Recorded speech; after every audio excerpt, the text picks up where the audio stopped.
नम नमो लोरेष्टाहुनम ऐसो पंच नमो यारो सर्व पावपनाशनो मंगलालम से सर्वे सिंह पड़मम हवै मंगलम यस्य स्वयं स्वभावाप्ति प्रभावे कृष्ण कर्मणः तस्मै संज्ञान रूपाय नमोस्तु परमात्मने। आज इसका वाचन करें क्या? बहुत दिन से नहीं किया, आज वाचन करते हैं। 2 लोग वाचन करेंगे, है ना? 15-15 श्लोक करके कर लेंगे। 30 आधे से ज्यादा अपना ग्रंथ हो गया है। चलो करो सुमिता, चलो करो, आज तुम ही शुरू करो।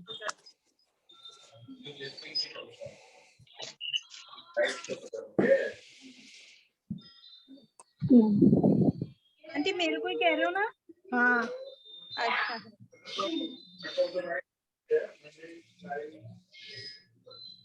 यस्य स्वयं स्वभावाप्तिर्भावे कृष्ण कर्मणा तस्मेन संज्ञान रूपाय नमोस्तु परमात्मने।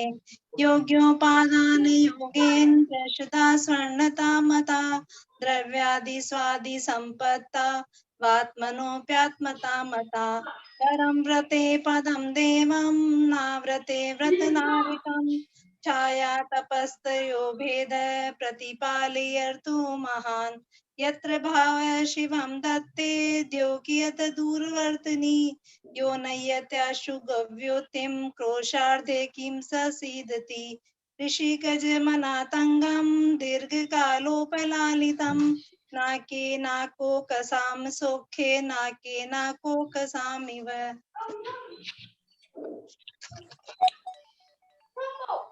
वासना मात्रमेव तत् सुखम दुखम च देहिनां तथा हृद्वेजयन्ते भोगारोगा इवापदि मोहेन संवृतं ज्ञानं स्वभावं लभते नहि मत्तः पुमान् पदार्थानां यथा मदनको द्रवै वपुर्ग्रहं धनं दारा पुत्रा मित्राणि शत्रुवा सर्वथान्य स्वभावानि मूढस्वानि प्रबद्धते दिग्देशभिखगायते सम्मं सत्ति नगे नगे स्वस्वकार्यवशाध्यान्ति देशे दिक्षु प्रगे प्रगे विराधकः कथं हन्त्रे जनाय परिकुप्यति त्रयङ्गुलं पातयन् पदभ्यां स्वयं दण्डेन पात्यते राग द्वेष द्वयी दीर्घ नेत्राकर्षण कर्मणा अज्ञानात् सुचिरं जीवः संसाराब्धो भ्रमत्यसौ विपद्भव पदावर्ते पदिके वाति भावते यावत् तावत् भवन्त्यन्या प्रचुरा विपदा पुरा दूरजन सुरक्षेण नश्वेर्ण धनादिना स्वस्थं मनोजना कोऽपि ज्वरवानिव सर्पिषा विपत्तिवात्मनो मूढा परेशामिव नेक्षते दहमान् मृगाकीर्ण वनानन्ततरुस्तवत् आयुर्वृद्धि क्षयोत्कर्ष हेतुं कालस्य निर्गमं वाञ्छतां धनिनामिष्टं जीविता सूत्रां धनम्। अभी एक और जना कर लो आगे पाचक। मैं करती हूँ। हाँ कर। त्यागाय श्रेयसे वित्तं वित्ता संचिनोति यः सशरीरं सपङ्केन स्नास्यामिति विलिम्पति आरम्भे तापकाना प्राप्तौ तृप्ति प्रतिपादकाम् अन्ते दुसुत्तेजान् कामान् कामं कः सेवितुम् भवन्ति प्राप्य यत्सङ्गं शुचिन्यपि सकाया सन्तता पायस्तदर्थं प्रार्थना वृथा यज्जीवस्योपकाराय तद्देहस्यापकारकम् यद्देहस्योपकाराय तज्जीवस्यापकारकम् इतश्चिन्तामणिर्दिव्या इतः कृण्याकखण्डकम् ध्यानेन चेदुभे लभ्ये क्वाद्रियन्ता विवेकिनः स्वसंवेदन सुव्यक्तस्तनुमात्रो निरत्ययः अत्यन्तसौख्यवान् आत्मा लोकालोकविलोकनः। संयम्य करणग्राममेकाग्रत्वेन चेतसा आत्मानमात्मवान् ध्यायेदात्मनेवात्मनि स्थितम्। अज्ञानोपास्तिर्ज्ञानं ज्ञानं ज्ञानी समाश्रया ददाति यस्यास्ति सुप्रसिद्धमिदं वचः परिषादय विज्ञानादास्त्रवस्य निरोधिनी जायते ध्यात्मयोगेन कर्मणामाशु निर्जरा कटस्य कर्ताहमिति सम्बन्धः स्याद्वयोर्दयोः ध्यानं ध्येयं यदात्मेव सम्बन्धः कीदृस्तदा बध्यते मुच्यते जीवः सममो निर्ममः क्रमात् तस्मात् सर्वप्रयत्नेन निर्ममत्वं विचिन्तयेत् एकोऽहं निर्ममः शुद्धो ज्ञानी योगीन्द्रगोचरः बाह्यः संयोगजा भावा मत्तः सर्वे अपि सर्वथा दुःखसन्दोह भागित्वं संयोगादेह देहिनां त्यजाम्येनं ततः सर्वं मनोवाक्काय कर्मभिः नामे मृत्यु कुतो भीतिर्नामे व्याधिः कुतो व्यथा नाहं बालो न वृद्धोऽहं नायुवेतानि पुद्गले भुक्तो जिता मुहुर्मोहान्मया सर्वे अपि पुद्गला उच्चस्तेष्वदय मम विज्ञस्य का स्पृहा। हाँ, बस यहाँ तक हो गए अपने, है ना। 30 श्लोक हो गए हैं। अब अच्छे से जब समझ में आ गया तो जिसको भी पढ़ते समय उसके भाव तो समझ में आ ही जाते होंगे थोड़े बहुत, है ना। एक्यूरेट अगर शब्द नहीं भी ध्यान में आए तो भाव जब भी हम वाचन करेंगे तो हमें उसका भाव थोड़ा थोड़ा भाषित होने लगेगा, है ना। अभी हम किसी का डिस्टरबेंस आ रहा, थोड़ा सा बंद कर लो, अपना म्यूट कर लो, किसका आ रहा है। 29-30 नंबर हम पहले रिवीजन करके फिर आगे चलेंगे। सरल है दोनों, अच्छे से बस शब्द देख लेते हैं, है ना। न मे मृत्यु हो कुतो भीतिर न मे व्याधि कुतो व्यथा। मेरी मृत्यु नहीं है तो डर किस बात का, और मुझे रोग नहीं होता तो दुख किस बात का, व्यथा दुख किस बात का, है ना। न मे व्याधि, क्योंकि न अहम बालो, न मैं बालक हूँ, न वृद्धो अहम, न मैं वृद्ध हूँ, और न युवा, और न मैं युवक हूँ। एतानी पुद्गले, ये सब पुद्गल में होते हैं, यानी ये सब जो हैं ये सब शरीर में होते हैं। मृत्यु भी शरीर और आत्मा के अलग होने की एक प्रक्रिया है, और जो व्याधि जितने भी रोग होते हैं वो सब शरीर के रोग हैं। जो आत्मा के रोग हैं वो उनसे जुड़ने के कारण होने के कारण राग देश वाले परिणाम हैं वो हैं, लेकिन जो जितनी बीमारियां होती हैं वो सब शरीर में होती हैं। और जितनी ये बाल्यावस्था है, वृद्धावस्था है और युवावस्था है, ये सब भी शरीर की स्थितियां हैं। ये हमारा निर्ममत्व पने का विचार चल रहा है, क्योंकि आचार्य ने कहा था कि जो ममता सहित है वो बनता है और जो निर्ममत्व है वो छूट जाता है। तो निर्ममत्व होने के लिए क्या विचार करना चाहिए, तो उसके लिए हमारे ये 4 श्लोक थे, उसमें 2 हम पहले पढ़ चुके उससे पहली क्लास में, फिर 2 ये पढ़ रहे थे। तो शरीर से अपने आप को अलग विचार करना, फिर बाकी जितने भोग हैं या जितने इंद्रियों के विषय हैं उनसे भी अपने को अलग विचार करने के लिए 30 नंबर का श्लोक दिया है।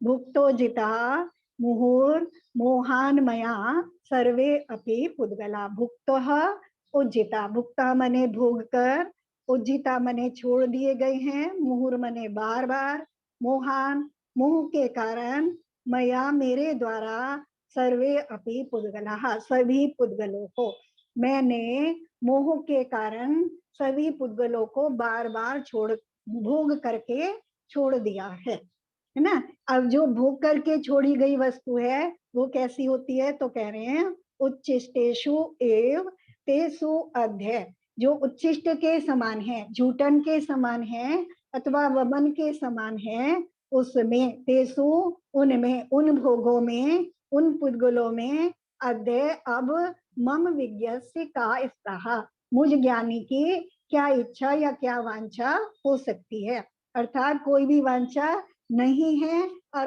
अगर हो रही है तो नहीं होनी चाहिए, है ना। ऐसा मुझे विचार करना है, आचार्य ने ऐसा कहा। अब हमारा अगला प्रश्न था कि ऐसा विचार करने के बाद भी हम उनसे छूट तो नहीं पा रहे हैं, है ना।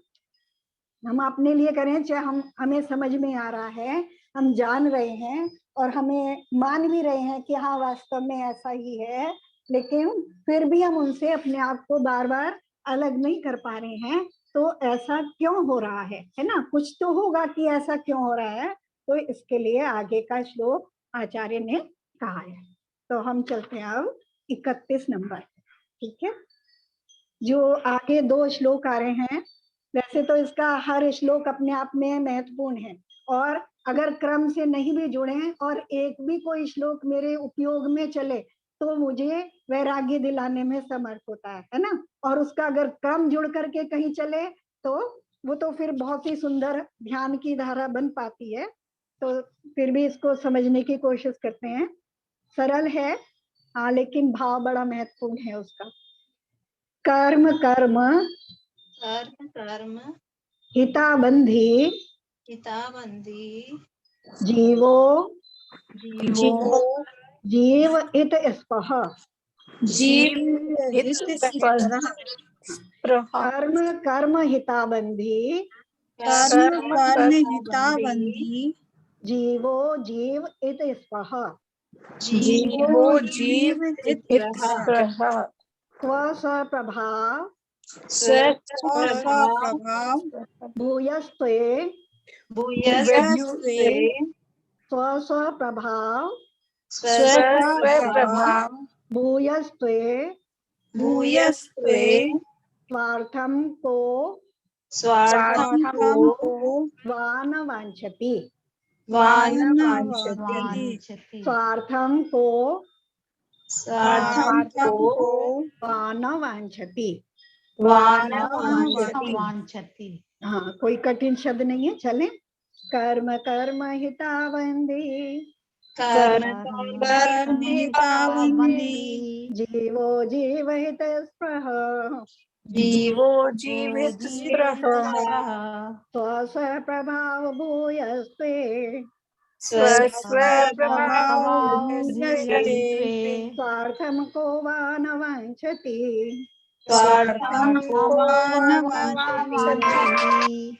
एक बार और पढ़ते हैं। कर्म कर्म हिताबंधी कर्म कर्म हिताबंधी जीवो जीव हित स्पृह।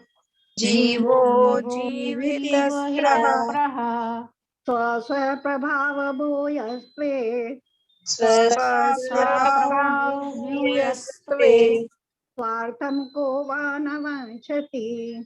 स्वार्थं को वान वांछति। शब्द देखते हैं पहले। कर्म कर्म माने कर्म, जो हम कर्मों की बात करते हैं ना, उसी कर्म की बात कर रहे हैं, द्रव्य कर्मों की बात कर रहे हैं, है ना। कर्म कर्म हिताबंधी, है ना। पहला कर्म कर्म हो गया, फिर दूसरा कह रहे हैं कर्म हिताबंधी। कर्म का हित, कर्म के हित रूप बंध को करने वाला है। जो कर्म है वो कर्म के हित रूप बंध को करने वाला है, यानी कर्म अपने कर्म रूप हित को बंध को करने वाला, हित रूप बंध को करने वाला है ना। वैसा का वैसे ही, जैसे शब्द है वैसे ही अर्थ है। जीवो जो जीव है, यानी जो आत्मा है, जीव है। जीव हित स्पृहा, जीव जीव का हित स्पृह मने वांछा करता है या चाहता है। स्पृहा करता है, वांछा करता है, चाहता है, इच्छा करता है ना। तो कर्म कर्म का हित बंद करने, हित करने के बंद करता है, और जीव जीव का हित चाहता है। भाव सीधा सा यह है कि कर्म कर्म का हित चाहता है और जीव जीव का हित चाहता है ना। अभी पहले शब्द देख लेते हैं, फिर जब भाव समझोगे तो अच्छे से समझ में आ जाएगा। स्व स्व स्व अपना, तो अपने अपने, प्रभाव माने प्रभाव, है ना। जो हम दूसरे को प्रभावित करने के लिए जो हमारी पावर होती है वो प्रभाव, पावर, प्रभाव मतलब पावर। अपने अपने प्रभाव को भूयस्त्वे होने पर, यानी अपना अपना प्रभाव होने पर, स्वार्थम अपने स्वार्थ को को वा, कौन न वांछति, कौन नहीं चाहता है, यानी जिसका प्रभाव होता है वो अपना ही भला करता है ना। ये संसार का उदाहरण। शब्द समझ में आ गए? कर्म, कर्म हिताबंदी, कर्म के रूप हित कर्मों का बंद करने वाला है। कर्म कर्मों के हित रूप बंद को करते हैं, यानी कर्म कर्म का भला चाहते हैं, और जीव हित इस प्रहा, और जीव का भला चाहता है। तो कह रहे ऐसा क्यों है? क्योंकि संसार की व्यवस्था ऐसी ही है। तो उसके लिए उदाहरण दे रहे हैं, स्व स्व प्रभाव भूयस्तवे, अपने अपने प्रभाव के भूयस्थ होने पर, सार्थम, अपने अर्थ को, अपने प्रयोजन को, अपने भले को वाना वांछति, कौन मनुष्य नहीं चाहता है, यानी सभी चाहते हैं। जिसका प्रभाव होता है वो या अपना भला करता है और अपने अपनों का भला करता है ना। ऊंचे से पद पे बैठा हो तो वो या तो अपनी भलाई करेगा, या जिन्हें अपने समझेगा उनकी भलाई करेगा, है ना। तो अब इसको समझते हैं। कैसा लग रहा है सुन के कि इसमें कोई रहस्य है क्या? कुछ रहस्य नजर आ रहा है इसमें? शब्द तो सरल से हैं, है ना, पढ़ लिए हमने, हमें समझ आ गया। कर्म और आत्मा का, कर्म और जीव का मतलब आत्मा का। हाँ, सब अपना अपना हिसाब, मतलब अपना अपना स्वार्थ का प्रयोजन करते हैं, मतलब अपने अपने लिए काम करते हैं। हाँ, ये तो साधारण सी बात है जो इसमें कह रहे हैं शब्दों में, है ना। अब पहले स्लेब से हम जो हमने विचार कर रहे थे, तो हमने आचार्य से क्या प्रश्न किया था कि हम ऐसा विचार करने पर भी ऐसा क्यों नहीं कर पा रहे हैं, है ना। तो है ना, पहले इस श्लोक में आचार्य उत्तर दे रहे हैं क्यों नहीं कर पा रहे हैं, और अगले श्लोक में उत्तर देंगे कि कैसे करें, है ना। तो उसके लिए हम क्या करें, अगले में ये बताने, तो हम क्यों नहीं कर पा रहे हैं। तो ऐसा कह रहे हैं कि क्यों नहीं कर पा रहे हैं, तो क्या है कि देखो अभी तक हम समझ के आए हैं जो संसारी जीव है वो कर्मों सहित है ना। ये अच्छे से समझ के आए ना कि हम दो वस्तुएं हैं ना। एक कर्म है जो शरीर है, एक शरीर है मान लो, और एक आत्मा है, दो चीजें है ना। और शरीर क्या है? नाम कर्म की रचना है, तो वो भी द्रव्य कर्म रूप है, और भी जितने द्रव्य कर्म हैं वो भी हमारे साथ एक क्षेत्र अवगाह रूप से बंधे हुए हैं, यानी दोनों मिली हुई वस्तुएं हैं। दो वस्तुएं हैं यहाँ पे, एक कर्म है और एक जीव है, ठीक है। तो जब दो वस्तुएं मिली हुई होती हैं तो यहाँ कह रहे हैं, देखो अभी एक थोड़ा सा इसमें इन्होंने दिया है, पहले ये पढ़ लेते हैं फिर भाव पढ़ेंगे। भाव देखें, कभी जीव बलवान होता है तो कभी कर्म बलवान हो जाते हैं। इस तरह जीव और कर्मों का पहले से यानी अनादि से बैर चला आ रहा है। ऐसा कहने से मतलब यह निकला कि पूर्वोपार्जित बलवान द्रव्य कर्म अपना यानी द्रव्य कर्म का हित करता है, अर्थात द्रव्य कर्म जीव में औदैक आदि भावों को पैदा कर नए द्रव्य कर्मों को ग्रहण कर अपनी संतान को पुष्ट किया करता है, ठीक है। ये इन्होंने इसका भावार्थ किया यहाँ पे इसमें ग्रंथ में। आशाधर जी ने, पंडित आशाधर जी ने जो टीका की है उसका उन्होंने ये भावार्थ किया। थोड़ा सा इससे समझने में समझ में आ जाएगा कि दो चीजें हैं, एक कर्म है और एक जीव द्रव्य है ना। तो जब दो चीजें एक साथ होती हैं और दोनों परिणमन कर रही होती हैं तो दोनों एक दूसरे को प्रभावित भी करती हैं, है ना। जैसे हम गृहस्थी में रह रहे हैं और अगर हम दो लोग हैं या चार लोग हैं तो दोनों अपना अपना आचरण करते हुए, हमने देखा पहले हम देख के आए हैं कि सब अलग अलग हैं, अपनी अपनी तरह से आचरण कर रहे हैं, लेकिन उसके बावजूद भी एक दूसरे को कुछ ना कुछ तो प्रभावित करते ही है ना। कभी हम अपनी बात मनवा लेते हैं और कभी हम दूसरे की बात मानते हैं। जब एक साथ दो चीजें रह रही होती हैं तो उसका प्रभाव ज्यादा होता है, जिसकी ज्यादा चलती है। यानी किसी घर में देखो, मान लो दो अपना पति पत्नी ही है तो कहीं पति की ज्यादा चलती है और कहीं पत्नी की ज्यादा चलती है ना। दोनों एक साथ रहने पर कभी किसी का प्रभाव ज्यादा होता है और कभी किसी का प्रभाव ज्यादा होता है। दूसरी लाइन में आचार्य उसी उदाहरण को दे रहे हैं कि अपने अपने प्रभाव के होने पर जिसका प्रभाव ज्यादा होता है तो वो अपनी बात मनवा लेता है ना, अपने हिसाब से दूसरे को चलाने का वो पूरा पूरा प्रयत्न करता है। तो ऐसे ही अनादिकाल से जो संसारी जीव हैं, हम जैसे जो संसारी जीव हैं, वो कर्म से एक क्षेत्रावगाह होने के कारण से तो कभी कर्म के प्रभाव से आत्मा कर्म के अनुसार परिणमन करता है, उसका उसमें निमित्त हो जाता, कर्म निमित्त होते हैं और आत्मा उस रूप परिणमन करने लगता है। और कभी आत्मा की पावर बड़ी होती है तो कर्म ढीले पड़ जाते हैं और जीव अपने गुणों को बढ़ाने लगता है ना। अपने अपने गुणों को अपनी जैसी संतान को बढ़ाते हैं। जैसे हम देखते हैं जिस चीज से कोई भी ले लें, मान लो कोई बीज ही है, मान लो आम का बीज है तो उसमें से आम का ही पेड़ निकलेगा, है ना। तो उसी तरह की संतति बढ़ती है जब हम अपने प्रभाव को बढ़ाते हैं।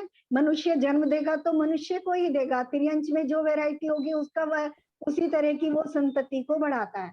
तो जब कर्म अपना प्रभाव बढ़ाते हैं तो नए कर्मों को बांधते हैं, और जब जीव अपना प्रभाव बढ़ाता है तो अपने गुणों को बढ़ाता है, अपने गुणों को, अपनी पावर को बढ़ाता है। और वैसे भी हमने देखा कि जो जितने द्रव्य हैं, है ना, अभी मुख्य रूप से हम इन दो द्रव्यों की ही बात कर रहे हैं, जीव और पुद्गल की। तो जो जीव द्रव्य है और जो पुद्गल द्रव्य है, सभी द्रव्य अनंत गुणों वाले और अनंत शक्ति वाले होते हैं। कोई भी किसी से कम नहीं है ना। ना पुद्गल द्रव्य अपने गुणों और शक्ति से कम है, ना जीव द्रव्य अपने गुण और शक्ति से कम है। दोनों अपने अपने में पूर्ण हैं और अनंत शक्ति वाले हैं। तो जब जब वो एक साथ रहते हैं तो जो अपनी शक्ति को बढ़ाता है वो दूसरे को प्रभावित करता है, दूसरा वहां ढीला पड़ने लगता है। जब हम उदाहरण देखते हैं, जैसे महाराजों के, आचार्यों के प्रवचन हम सुनते हैं तो वो कई बार कहते हैं कि कर्मों ने, या हम लोकल में भी जैसे अपना जर्नल में भी बात करते हैं कि कर्म जो है, कर्मों ने किसी को नहीं छोड़ा, है ना। कर्मों ने तीर्थंकरों को भी नहीं छोड़ा। देखो पार्श्वनाथ भगवान को उदय आया, महावीर भगवान को उदय आया, तो कर्म ने जब उनको भी नहीं छोड़ा तो कर्म हमें कैसे छोड़ेंगे। लेकिन ये कर्म की अपेक्षा से बात है, उनकी शक्ति की अपेक्षा से बात है। जिन्होंने कर्मों को जीत लिया उन्होंने अपनी आत्मशक्ति को बढ़ाया और कर्मों ने उनको छोड़ दिया, है ना। फिर वो कर्म उदय में आए, फल दे करके चले गए, वो उसके साथ नहीं जुड़े। तो जब आत्मा की तरफ से, जो लोग आत्मा की तरफ से बात करेंगे तो वो कहेंगे देखो कर्म छूट गए ना, तभी तो वो भगवान बने, सभी कर्मों से वो छूट गए तो कर्म ढीले पड़ गए। तो इसी तरह से आचार्य हमें समझाना चाह रहे हैं कि हम ये कह देते हैं ना कि नहीं हो रहा है ना। तो कभी कर्म प्रभावी होते हैं और कभी आत्मा प्रभावी होती है, यानी आत्मा अपने आप में अपने गुणों को बढ़ा रही होती है जिस समय, तो वहां कर्म उसका कुछ भी बुरा नहीं कर पाते। लेकिन दोनों अपनी अनंत शक्तियों के सहित है। तो बहुत कभी ऐसा हो कि हम जो करना चाह रहे हैं या जिस मार्ग में हम चलना चाह रहे हैं, तो वहां अगर हम नहीं बढ़ पा रहे हैं या कर्मों का जब तीव्र उदय होता है तब उस मार्ग पे नहीं बढ़ पाते हैं। जैसे एक और उदाहरण लें,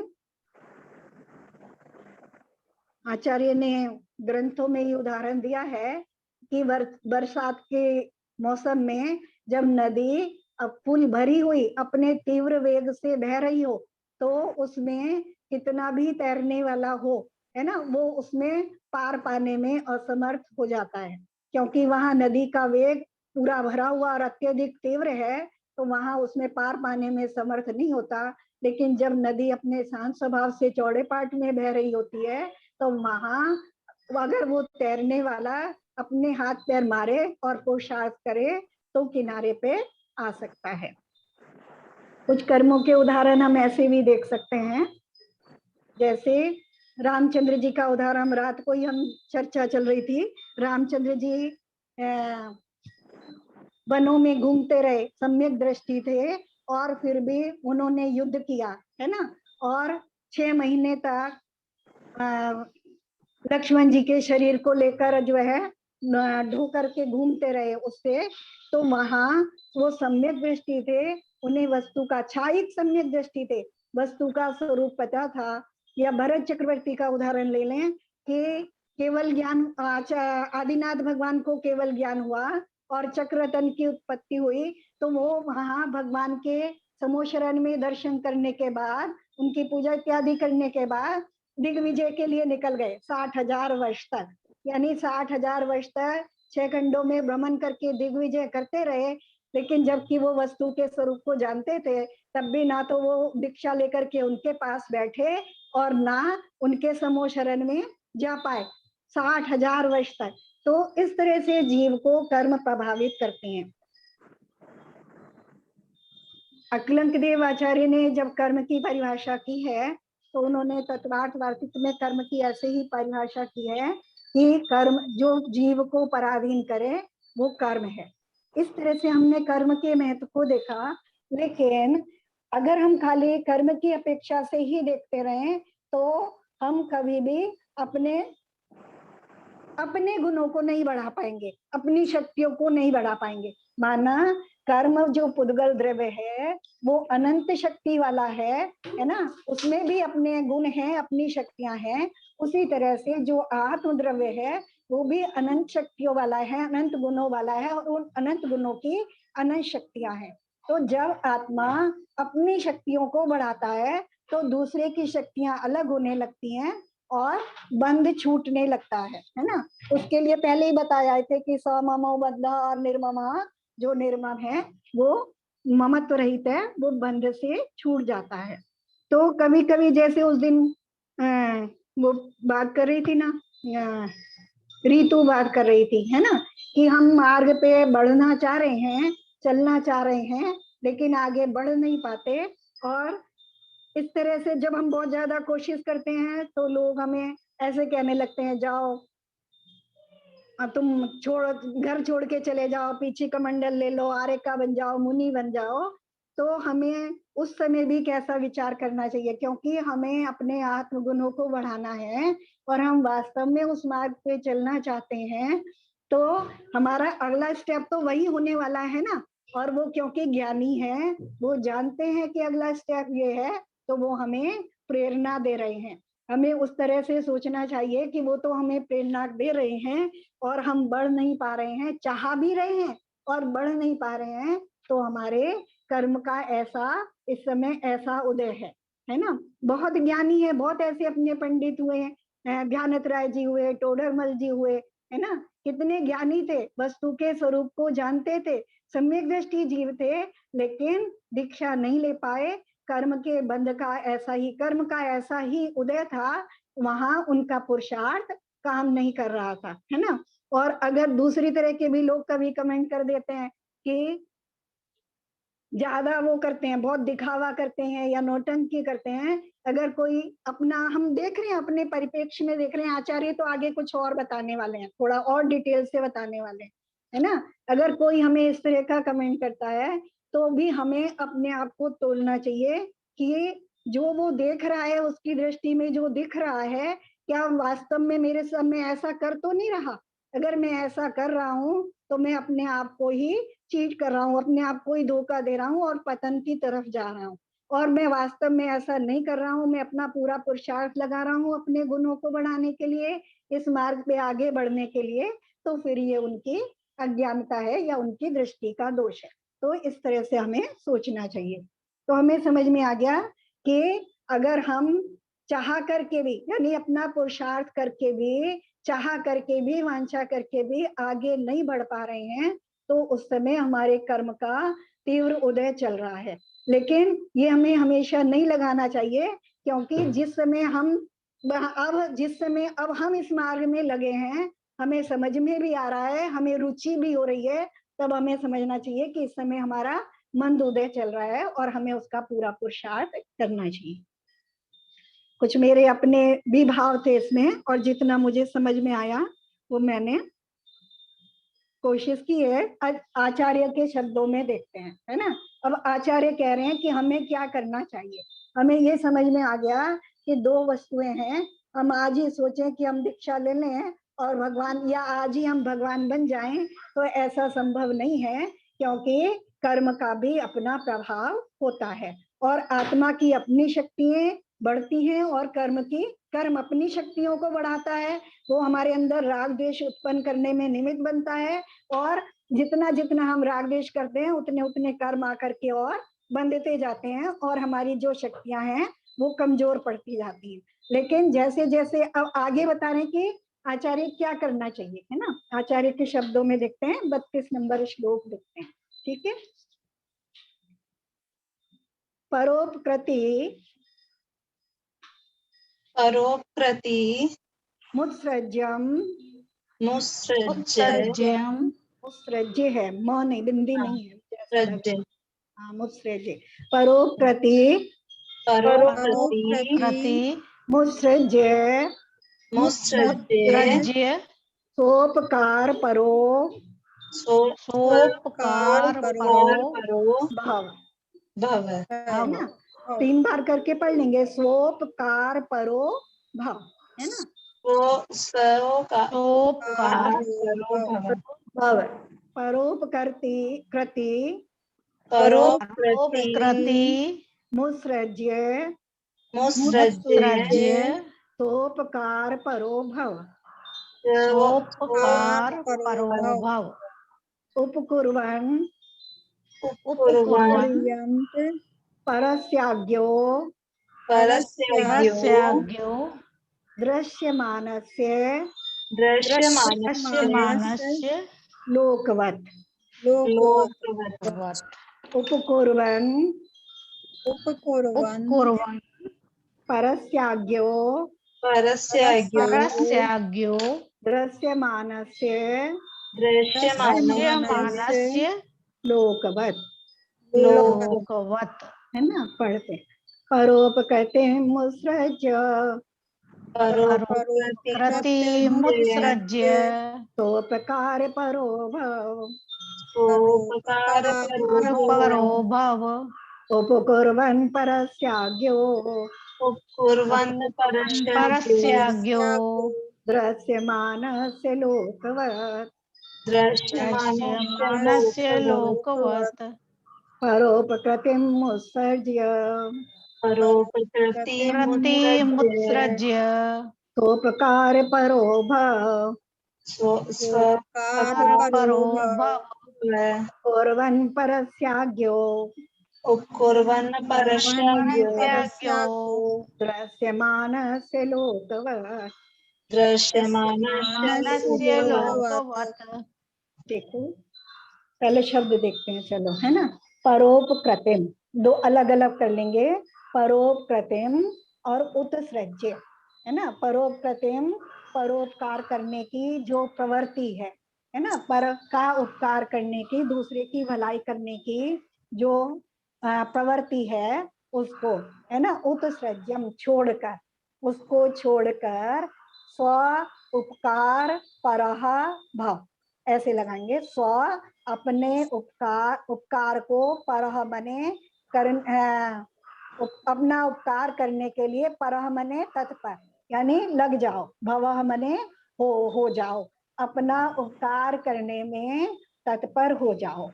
परोपकृतिम उत्सृज्य, परोपकार की प्रवृत्ति को छोड़कर, या परोपकार को छोड़ करके स्व उपकार परह भव, अपना उपकार करने के लिए तत्पर हो जाओ।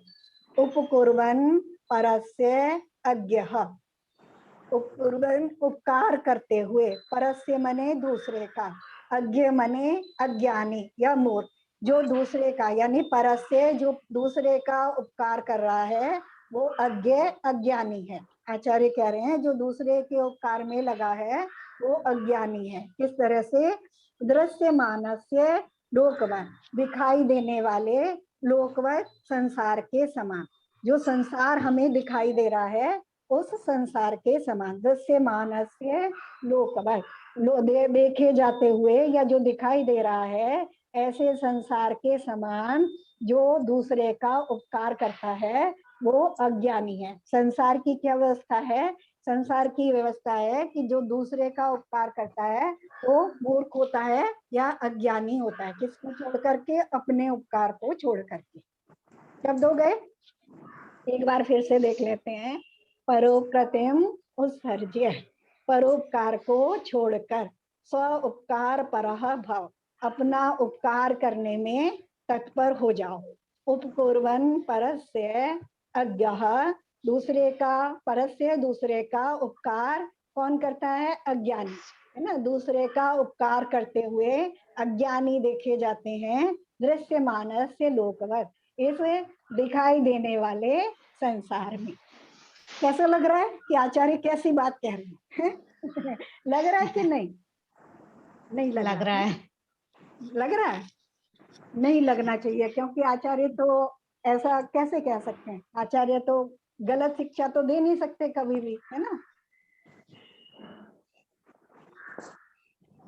देखो चलो भाव देखते हैं अब इसका, कि ऐसा क्यों कह रहे हैं आचार्य कि अपना उपकार करने में लग जाओ, दूसरे का उपकार छोड़ करके, है ना। हम अपने तरीके से बाद में देखेंगे, अभी यहाँ जो हमारा विषय चलता है उसके साथ हम जोड़ते हैं, है ना। तो आचार्य किसको स्व और किसको पर कह रहे हैं? आत्मा को स्व, आत्मा को स्व और शरीर को पर। और शरीर को पर कह रहे हैं, है ना। तो अब उसके साथ ही हम लगाने, है ना। पहले भी एक बार 19 नंबर श्लोक में कह आए थे ना कि जो जीव का उपकारी है वो देह का उपकार करता है, जो देह का उपकारी है वो जीव का उपकार करता है। ये बात पहले भी कह आए थे, है ना। तो वो उसी विषय को लेकर के चल रहे हैं। तो कह रहे हैं परोप्रति मुत्सर्ज्य, किसके उपकार को छोड़कर? शरीर के उपकार को, है ना। या किसकी बात कर रहे हैं? कर्मों की, है ना। ये आचार्य ने यह श्लोक इसलिए हमें कहा कि पहले श्लोक में हमें ये बताया कि कर्म कर्म का हित करते हैं, है ना, और जीव जीव का हित चाहता है। तो अब यहाँ इन दोनों को ले लो, कर्म को ले लो और जीव को ले लो, है ना। अब जब हमें अपना जो पावर बढ़ानी है, यानी जीव को अपना हित करना है, जीव को अपनी पावर बढ़ानी है, अपनी शक्तियां बढ़ानी है, तो क्या करना पड़ेगा उसको बता रहे हैं कि जीव को अपनी पावर बढ़ाने के लिए क्या करना पड़ेगा? पर के उपकार को छोड़ करके अपने उपकार में तत्पर होना पड़ेगा, यानी कर्मों के उपकार को छोड़ करके, है ना, अपनी आत्मा के उपकार में लगना पड़ेगा, है ना। यहाँ भी हम लोग संसार की बात नहीं कर रहे, उदाहरण दिया नीचे उन्होंने, क्योंकि जो उसका उदाहरण दिया, इस संसार में हम देखते हैं कि जो अपनी भलाई को छोड़ करके केवल दूसरों की भलाई करने में लगा हो, लोग उसे क्या कहते हैं? कि मूर्ख है ना, उसे मूर्ख कहते हैं। तो ये उन्होंने नीचे हमें उदाहरण दिया कि जैसा तुम लोग संसार में देखते हो कि इस दृश्यमान लोक में जैसा दिखाई देता है कि दूसरे का जो अपना उपकार छोड़ करके दूसरे के उपकार में लगा है वो अज्ञानी है या मूर्ख है ना। उसी तरह से हमें क्या, अगर हम भी अपनी भलाई को छोड़ करके, है ना, अपना भला छोड़ करके केवल शरीर का उपकार करने में लगे हैं या कर्मों का उपकार करने में लगे हैं, तो हम अज्ञानी हैं। और हमें क्या करना चाहिए? उनके उपकार को छोड़ करके परस्य उपकार, है ना, पर में किसको लिया? कर्मों को। और शरीर को अगर हम लें तो शरीर भी नाम कर्म की ही रचना है। अपनी पावर को बढ़ाने के लिए क्या करना पड़ेगा? अपने उपकार के लिए, है ना, अपने स्वार्थ में लग जाना पड़ेगा या अपने उपकार के लिए तत्पर होना पड़ेगा, यानी तुरंत उससे लग जाना पड़ेगा। देखो नीचे दिया है एक और थोड़ा सा ये पढ़ लेते हैं इसका भावार्थ। यानी पर कहिए कर्म अथवा शरीर आदि, इनका अविद्या ज्ञानत्वा मोह के वश से जो उपकार किया जा रहा है, उनका उपकार कैसे कर रहे हैं हम? अज्ञान के कारण या मोह के कारण, है ना। उसे विद्या सम्यक ज्ञान अथवा वितरागता के अभ्यास से छोड़कर प्रधानता से अपने उपकार करने में तत्पर हो जाओ।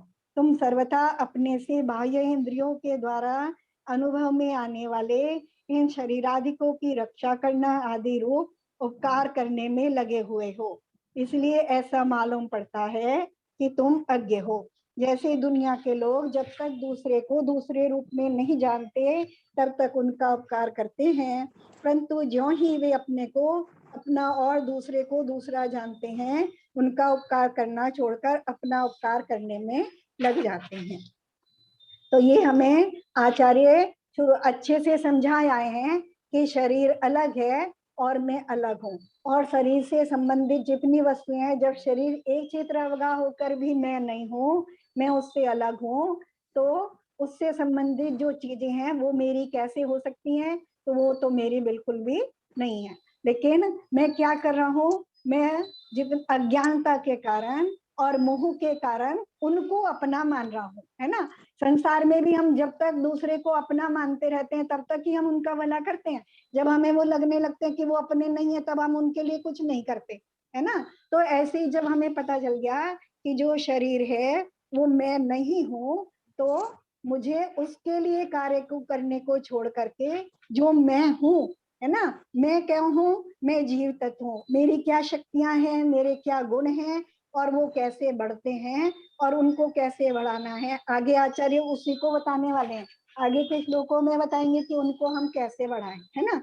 पहले भी बताया है, पहले भी बताया है कि ममत्व भाव छोड़ करके निर्मम होना पड़ेगा, उसके लिए मुझे ऐसी विचार रूप प्रक्रिया करनी पड़ेगी। लेकिन बीच में मुझे फिर से प्रश्न आ गया कि मुझसे नहीं हो पा रहा है, तो आचार्य ने फिर उसको फिर से समझाया कि उसमें किसी समय नहीं हो पा रहा है तो कोई बात नहीं। अगर किसी समय नहीं हो पा रहा तो ऐसा नहीं है, जब दो चीजें बंधी होती हैं तो दोनों की शक्तियां हर समय एक जैसी नहीं रहती हैं, कभी किसी की बढ़ती है, कभी किसी की बढ़ती है।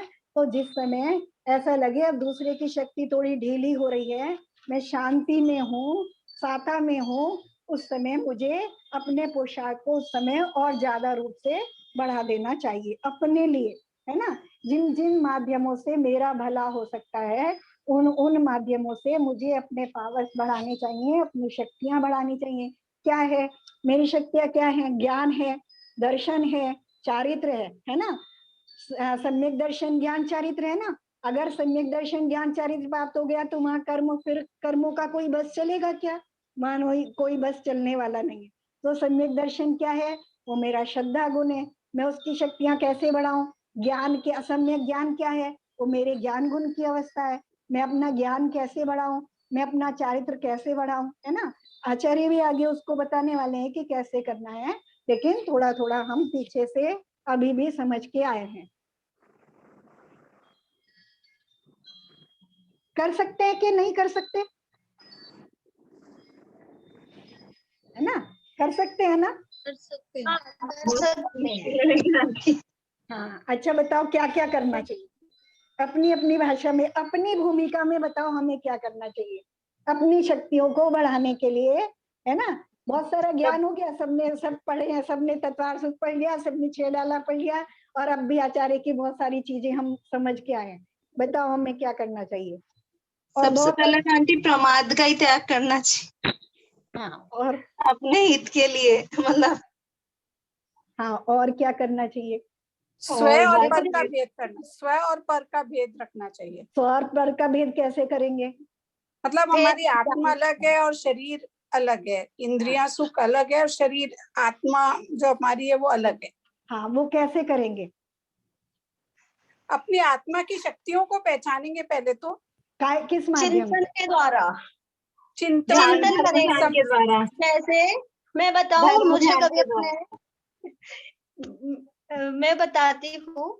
हाँ, जैसे मैंने अपना घर छोड़ा तो मुझे ऐसा लगता है, कभी उससे मोह हुआ तब मैं छोड़ती कि ये तो एक दिन छूटना ही था, हम उसमें क्यों जा रहे हैं, मैं तो इन सबसे भिन्न हूँ, और जिनका संयोग हुआ उसका तो वियोग निश्चित है, फिर ये बात नहीं जाने लगता। हाँ, चलो और कोई बताओ। और जैसे क्रोध आया तो क्रोध बोले तो ये सोचना चाहिए उस समय, मैं क्रोध नहीं हूँ, क्रोध मेरा भाव नहीं है, मैं शुद्ध चेतन आत्मा हूँ, आत्मा में आनंद है और ऐसा भाव नहीं रहता है। तो जैसे तुरंत अगर क्रोध आया तो कुछ फ्रीक्वेंसी उसकी कम हो जाती है, मतलब जैसे वो आधा घंटे रहना है तो हो सकता है वो 5 मिनट रहे, छूट नहीं जाते पर फ्रीक्वेंसी थोड़ी सी कम हो जाती है। राग द्वेष ममत्व की भाव, मतलब वो छोड़ना पहले, मोनिकरम वगैरह अपने को वो छोड़ना पहले, और आचरण में भी लाना। और कोई बताएगा क्या? राग देश तो इतनी जल्दी राग देश तो चलता ही रहता है, लेकिन हाँ। जब भी हमारे कर्म हमारे ऊपर हावी है तो हमें ये सोचना चाहिए कि हर रात के हर अंधेरे के बाद उजाला आता ही है। ये कर्म हमारे काम हो ही जाए, कर्म का जो उदय आया है उसको शांत भाव से सहते हुए हमें अपने आत्मचिंतन करना चाहिए कि कुछ समय में जैसे ही सूरज उगेगा तो एक उजाला आ ही जाएगा हमारी हाँ। आत्मा। हाँ, अभी अच्छे उस दिन एक जैसे तुम कह रही थे ना कि हम सोचते हैं अब छोड़ छाड़ के कहीं चले जाएंगे, तो फिर मैंने कहा था वहां भी जाकर के हम बंध जाते हैं। अगर ये बताओ, अगर हम ऐसा मान लें, है ना, मैं प्रश्न कर रही हूँ कि अगर हम ऐसा मान लें कि ये शरीर ही मैं नहीं हूँ, है ना, आचार्य तो इसी की बात करते आ रहे हैं ना कि मैं शरीर ही मैं नहीं हूँ, तो जब शरीर मैं नहीं हूँ तो मैं कहीं भी रहूं, क्या फर्क पड़ता है? क्योंकि बाकी जो सारी चीजें हैं, जैसे अभी सरिता ने कहा घर, है ना, घर तो शरीर, घर का संबंध किससे है? शरीर से। आत्मा के लिए तो घर की जरूरत नहीं है ना। जब हम शरीर से विरक्त हो जाएंगे तो, है ना, शरीर से हम अगर भिन्नता भाषित हमें होने लगेगी तो सब चीजों से भिन्नता अपने आप स्वयं हो जाएगी। ठीक है ना। अच्छा, इसके लिए अभी हम बात करते हैं, हमें आचार्य ने अपनी शक्तियों को बढ़ाने के लिए जब तक हम ग्रस्त में, हमारे लिए क्या बताया गया है, क्या जरूरी चीजें दी गई है, और देखो उससे हमें क्या लाभ होता है, क्या आवश्यक बताए हैं। सब पापों का त्याग। सट आवश्यक, बहुत सारी चीजें पढ़ के आए, ये तो सट आवश्यक, आवश्यक है। हाँ, हाँ, पापों का मतलब सत्यव्यसनों का त्याग है ना। देखो अब सट आवश्यक, सबसे पहले सट आवश्यक से हमारी आत्मा की शक्तियां कैसे बढ़ेंगी, क्या बढ़ेंगी, क्या बढ़ेंगी? मतलब जितनी देर हम उस समय पूजा ध्यान करते हैं, जैसे उस समय हम कसाय और राग द्वेष से मुक्त हो जाते हैं। देखो, देव पूजा, गुरु उपासना, देव पूजा, गुरु उपासना, जब हम देव पूजा कर रहे हैं और गुरु उपासना कर रहे हैं तो किसकी कर रहे हैं, कैसे हैं वो? सच्चे देव सच्चे देव वीतरागी, वीतरागी, हाँ, एक तो वो वीतरागी है, वीतरागी, वो सच्चे हितोपदेशी ज्ञान और सम्यक दर्शन से सहित है ना, है ना, सम्यक दर्शन है उनको, सम्यक ज्ञान है, ज्ञान और सम्यक देव को तो उनकी पूर्णता हो गई है और गुरु उसके सहित उस मार्ग पे चल रहे हैं। तो जब हम उपासना कर रहे हैं तो हम इन गुणों का श्रद्धान और इन गुणों की आराधना कर रहे हैं, तो जो हम करेंगे वही हमें मिलने वाला है ना। और मुख्य रूप से चारित्र की पूजा है, क्योंकि सम्यक दृष्टि की जहां तक चारित्र नहीं है वहां तक पूजा नहीं होती है, इनको चारित्र नहीं है, तो मुख्य रूप से जो उपासना हो रही है, जो पूजा हो रही है, वो चारित्र गुण की पूजा हो रही है ना, चारित्र गुण की आराधना हो रही है। तो जो ऐसा हम किसको पूजा करते हैं या किसकी वांछा करते हैं, किसको उपादेय मानते हैं, तो हम अपने लिए भी वैसा ही चाहते हैं और हमें वैसा ही मिलने वाला है। तो वहाँ हम अपने चारित्र गुण की शक्ति को बढ़ाने के लिए देव पूजा और गुरु उपासना, देव पूजा और गुरु उपासना का मतलब क्या है, अपने चारित्र गुण को बढ़ाना। जो देव पूजा और गुरु उपासना नहीं करते हैं या उसका निषेध करते हैं तो उनका चारित्र गुण कभी भी विकास को प्राप्त होने वाला नहीं है ना। ये बात हमें अच्छे से समझ में आ जानी चाहिए कि वहाँ क्योंकि चारित्र की ही पूजा होती है, सम्यक दृष्टि की पूजा नहीं होती। और जहाँ सम्यक दर्शन है, अगर हम ये कहते हैं कि जहाँ सम्यक दर्शन है वहाँ चारित्र है, तो ऐसा नहीं है, क्योंकि जिस चारित्र गुण की हम बात कर रहे हैं वो चौथे गुण स्थान में नहीं होता है, क्योंकि अगर चौथे गुण स्थान में चारित्र मान लेंगे तो हमें नारकियों को और देवों को भी चारित्र मानना पड़ेगा, है ना। लेकिन ऐसा नहीं है, जिस चारित्र गुण की हम पूजा कर रहे हैं और जिसकी हम वांछा कर रहे हैं, जिससे हमारा मोक्ष मार्ग बनेगा, वो देव और गुरु के पास मिलता है ना। फिर शास्त्र की उपासना करें तो शास्त्र के माध्यम से क्या बढ़ेगा, हमारा ज्ञान गुण, है ना।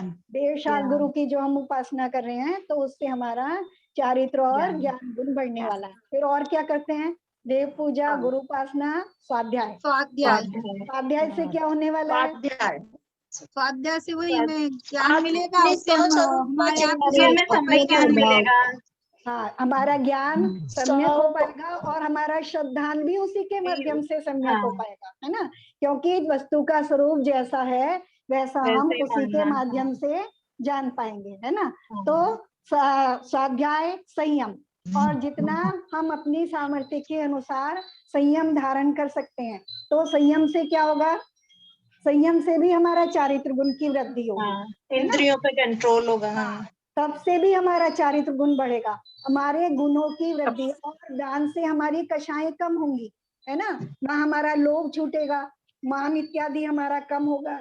तो इनके जब ये हम इन 7 आवश्यकों का पालन करेंगे तो उससे हमारा क्या होगा, ये जो हमें आवश्यक बताए गए हैं, हमें अपने आत्मा की शक्तियों को बढ़ाने के लिए बताए गए हैं।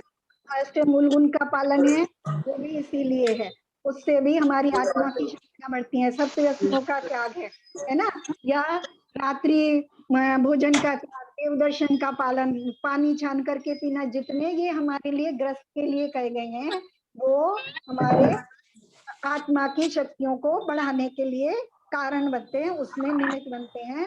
और अगर उससे बंद हो भी रहा है तो वो जो पुण्य बंद होता है, क्योंकि हम अपने मार्ग पे आगे बढ़ने वाले हैं, तो प्रशस्त पुण्य का बंद होता है जो इस मार्ग पे चलने के लिए हमें सहकारी होता है। आगे आचार्य तो कुछ और बता रहे हैं, ये तो हम अपनी जर्नल में बात कर रहे थे कि हम जिस जगह पे हम हैं वहां हमें क्या तो अनिवार्य रूप से करना चाहिए, है ना, ये सब हमें अनिवार्य रूप से करना चाहिए, और ये हम अनिवार्य रूप से कर भी सकते हैं। और फिर 5 पापों का त्याग, फिर आगे जो हमारा मार्ग प्रशस्त होता है वो 5 पापों के त्याग से होता है। तो हम अपनी जैसी हमारी स्थिति है उसमें हम कितना कर सकते हैं, है ना, जितना ज्यादा से ज्यादा उसमें हम कर सकें तो उतना हमें करना चाहिए। आगे आचार्य बताने वाले हैं कि ये सब जो है हमें किन किन माध्यमों से मिलने वाला है, यानी हमारी जो आत्मा की शक्तियां हैं वो किन माध्यमों से बढ़ने वाली हैं। आगे के श्लोक में ये बता करके फिर वो चीजें कैसे हमें प्राप्त होंगी या वो क्या है वो हमें आगे बताएंगे, है ना। थोड़ा सा लग रहा कि अलग हो गया, लेकिन क्योंकि हमारे लिए जरूरी है, जैसा में तो अभी यही जरूरी है ना आंटी। हाँ, तो मतलब जरूरी यही है। अभी हमें लगता है कि हम छोड़ें, है ना, कितना छोड़ें, कितना परिमाण करें, कितना पालन करें, है ना, और उसको ये भी देखें कि किस लिए कर रहे हैं, है ना, अपनी आत्मा की शक्तियों को बढ़ाने के लिए, अपनी आत्म शुद्धि को बढ़ाने के लिए, है ना तो दिखावे के लिए कर रहे हैं और ना किसी और चीज के लिए कर रहे हैं, है ना, किस लिए कर रहे हैं, अपनी आत्म शुद्धि को बढ़ाने के लिए, अपनी पावर्स को, अपनी शक्तियों को बढ़ाने के लिए, और किसकी शक्ति कम करने के लिए, कर्मों की शक्ति कम करने के लिए। सब लोगों ने देखा होगा पहले समय में, जो कभी कभी मुझे ध्यान आ जाता है कि जब हम कर नहीं पाते और ऐसा लगता है कि क्यों नहीं कर पा रहे, आकुलता होती है, तो ऐसा लगता है ना, तो उसी को आचार्य जब मैं ये पढ़ रही थी तो मुझे ध्यान आया, जैसे हम देखते थे बचपन में धोबी होते थे ना, धोबियों के पास गधे रहते थे, है ना, तो वो क्या करते थे, अपने गधों को बाहर छोड़ देते थे, जब काम हो गया सड़क पे छोड़ देते थे, तो वो दूर नहीं चले जाए तो 2 गधों के पैर में एक रस्सी बांध देते थे, तो 2 गधे बंधे हैं अब एक रस्सी से, तो वो कहीं जा नहीं पाते, दोनों एक दूसरे को खींचते रहते। तो ये हमारा जो आत्मा है ना वो ऐसा ज्ञानी हुआ है, शरीर के साथ बंधा है और लगा है उसको खींचने में, तो कभी एक गधे की ताकत ज्यादा हो जाती है और कभी दूसरे गधे की ताकत।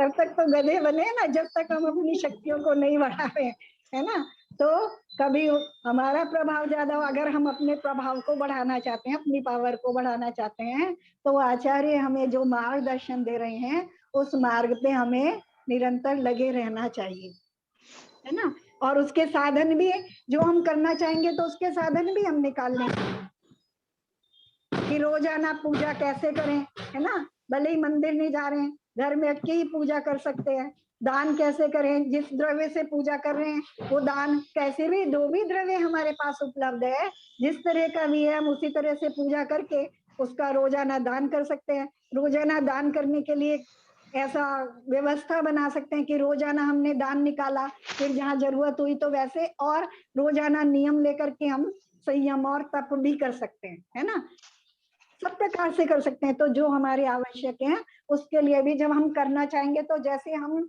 जो हमें चाहते हैं हम उसके लिए कोई ना कोई मार्ग निकाल लेते हैं लौकिक में, है ना, अपनी बुद्धि लगा करके। तो ये हमारे हित की चीजें हैं, तो इसके लिए भी हमें मार्ग निकाल लेना चाहिए कि मुझे ये अपने अपने लिए करना है ना, और इसलिए करना है। और जो मैं देव की पूजा कर रहा हूँ, गुरु की उपासना कर रहा हूँ, शास्त्र की उपासना कर रहा हूँ, स्वाध्याय कर रहा हूँ, उनके लिए नहीं कर रहा हूँ, अपने लिए कर रहा हूँ।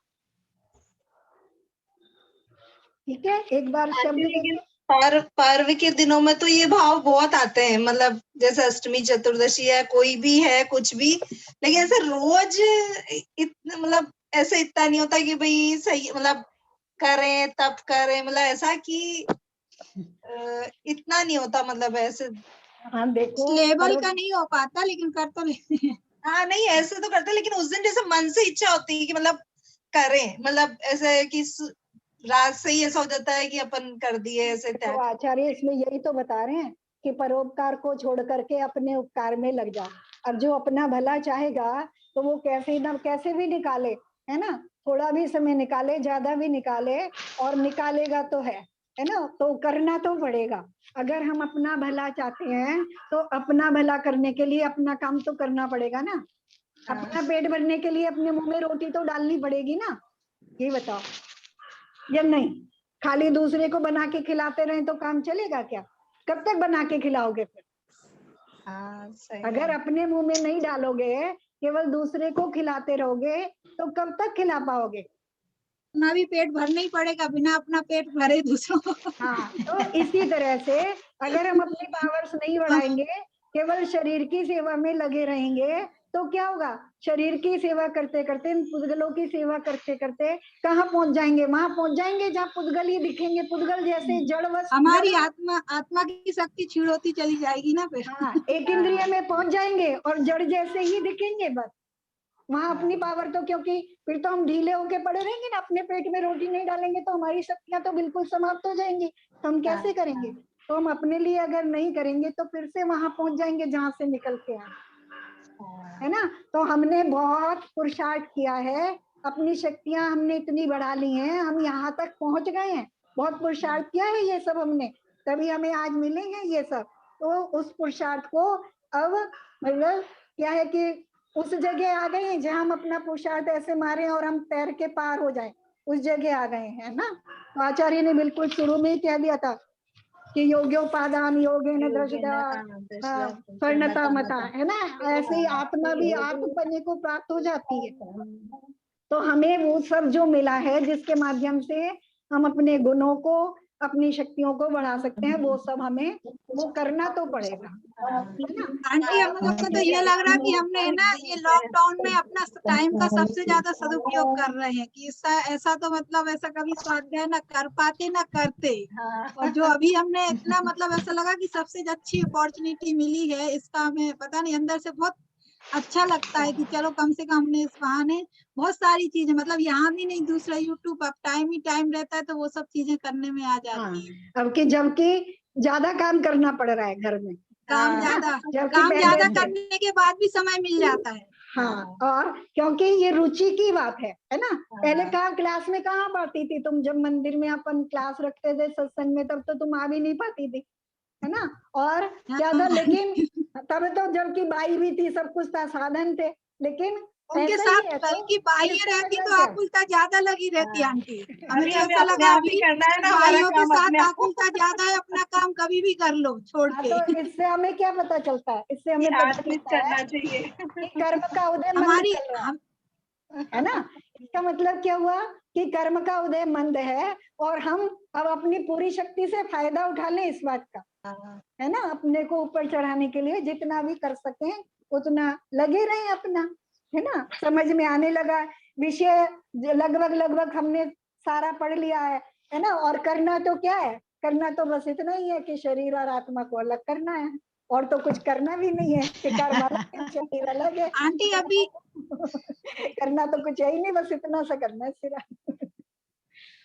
कुछ थोड़ी करना है अपने लिए तो बस इतना करना है।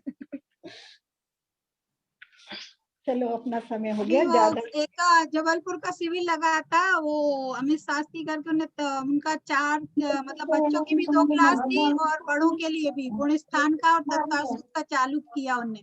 तो शिविर को 8-9 दिन में उन्होंने तत्वासुत का एक अध्याय करवाया, फिर अभी तत्वासुत कंटिन्यू है। तो रात में 8:30 से 9:30 रहती है उनकी। तो अब मैंने कहा वो कैसे करूं, पहले उसमें तो यूट्यूब पे डाल देते वो, तो रोज दोपहर में अब तत्वासुत का भी चालू किया है। हाँ चलो बढ़िया है। अभी हम ये अच्छे से पढ़ लें, इसके बाद कोई ऐसा ग्रंथ पढ़ेंगे जो आचरण का ग्रंथ हो, है ना, क्योंकि वस्तु का स्वरूप समझ में आ गया, तो अब आचरण में कैसे लाए, है ना, तो फिर कोई आचरण का ग्रंथ पढ़ेंगे इसके बाद, ठीक है। चलो। यस्य क्षेमं सा भावाप्ति